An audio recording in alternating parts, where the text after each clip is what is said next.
पारंपरिक नाच गाने, पूजा पाठ और भक्ति से सराबोर लोग। ये परंपरा सालों से चलती आ रही है। पहाड़ की सांस्कृतिक छटा बिखेरती ये तस्वीरें उत्तरकाशी की हैं, जहां बड़ी धूमधाम से भक्त मां गंगा का जन्मदिन मना रहे हैं। ये नजारा उत्तरकाशी के मुखवा मार्कंडेयपुरी का है, जहां हर साल गंगा सप्तमी का उत्सव जोर शोर से मनाया जाता है। मां गंगा की आरती की जाती है।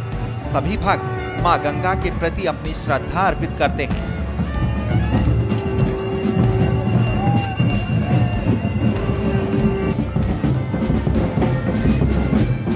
मंगलवार को मां गंगा के शीतकालीन प्रवास उत्तरकाशी के मुखवा मार्कंडेयपुरी में मां गंगा के जन्मदिन के मौके पर बड़ी संख्या में लोग शामिल हुए, जहां पारंपरिक नृत्य के साथ साथ पूरे विधि विधान से गंगा पूजन किया गया।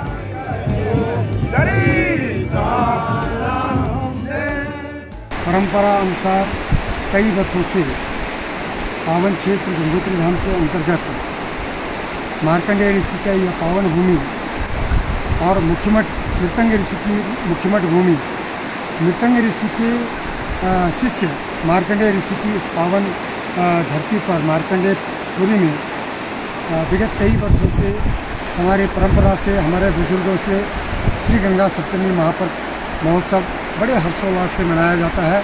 और इस वर्ष भी, जबकि जिस दिन से कपाट खुले, यात्रा का रूट को देखते हुए ऋषिकेश से लेकर के गंगोत्री तक, यमुनोत्री तक जो पूरा जाम है, शासन प्रशासन ने अपनी तरफ से पूरी मेहनत की, फिर भी जाम है।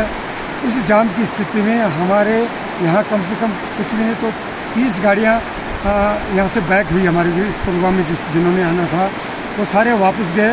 मुझे लगा कि हे माँ गंगा, विगत वर्षों की भांति हम लोग इस वर्ष मना सकते हैं गंगा सप्तमी या नहीं मना सकते हैं, लेकिन गंगा मैया की इतनी बड़ी कृपा कि 30 गाड़ियाँ वापस गई।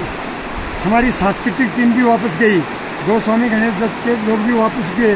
तब भी आर्मी हर्सिल की ओर से, झिकलाई की ओर से और समस्त टकनौर, उपला टकनौर, सुक्की, जसपुर, कुराली, झाला, बगोरी, हर्सिल, धराली, मुखवा और छोलमी, इन समस्त गांवों के समस्त नर नारियों ने जो उत्साह से आज गंगा सप्तमी का ये पर्व धूमधाम से मनाया, मैं उन सब का शुक्रगुजार हूँ और उनका बहुत बहुत आभार एवं धन्यवाद प्रकट करता हूँ।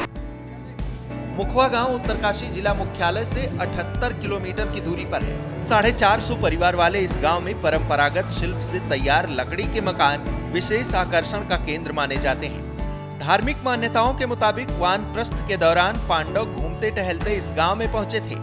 ये माना जाता है कि इस गांव को पांडवों ने भी अपना प्रवास बनाया था। कहते हैं मार्कंडेय ऋषि ने भी इसी गांव में तपस्या करने के बाद अमरत्व का वरदान हासिल किया था। गंगोत्री धाम के कपाट बंद होने के बाद मां गंगा की डोली एक रात के लिए इसी मुखवा गांव में ठहरती है। मां गंगा के इस मुखवा गांव के लोग अपने आप को परम सौभाग्यशाली मानते हैं।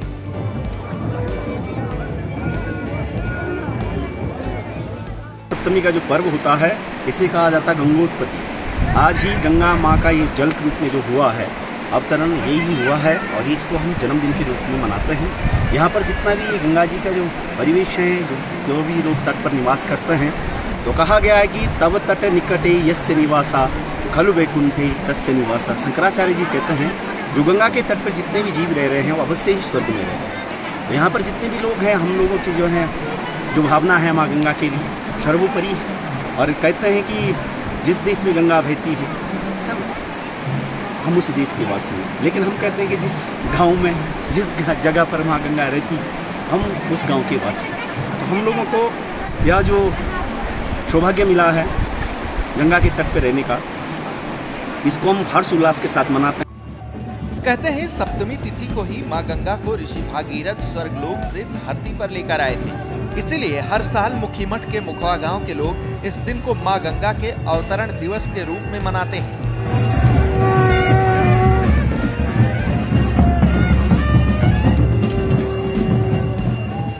आज जो है गंगा मैया का अवतरण दिवस यहाँ पर हम लोग मनाते हैं ग्राम मुखीमठ में। आज के दिन गंगा मैया स्वर्गलोक से पृथ्वी लोक पे अवतरण हुआ था तो हम लोग जो यहाँ पर बड़े हर्षोल्लास के साथ गंगा मैया का जन्मदिन मनाते हैं। शीतकाल के 6 महीने मुखवा गांव का माहौल बेहद खुशनुमा रहता है। ऐसा इसलिए क्योंकि शीतकाल में गंगोत्री धाम का कपाट बंद होने के बाद मुखी मठ में मां गंगा के दर्शन के लिए बड़ी संख्या में श्रद्धालु यहां पहुंचते हैं। इसके ठीक 6 महीने बाद अक्षय तृतीया के दिन गंगोत्री धाम के कपाट खुलते ही अक्षय तृतीया के एक दिन पहले गंगा जी मुखवा गांव से गंगोत्री धाम के लिए रवाना हो जाती है। मुखवा गांव के लोग गंगा की डोली को बेटी की तरह विदा करते हैं।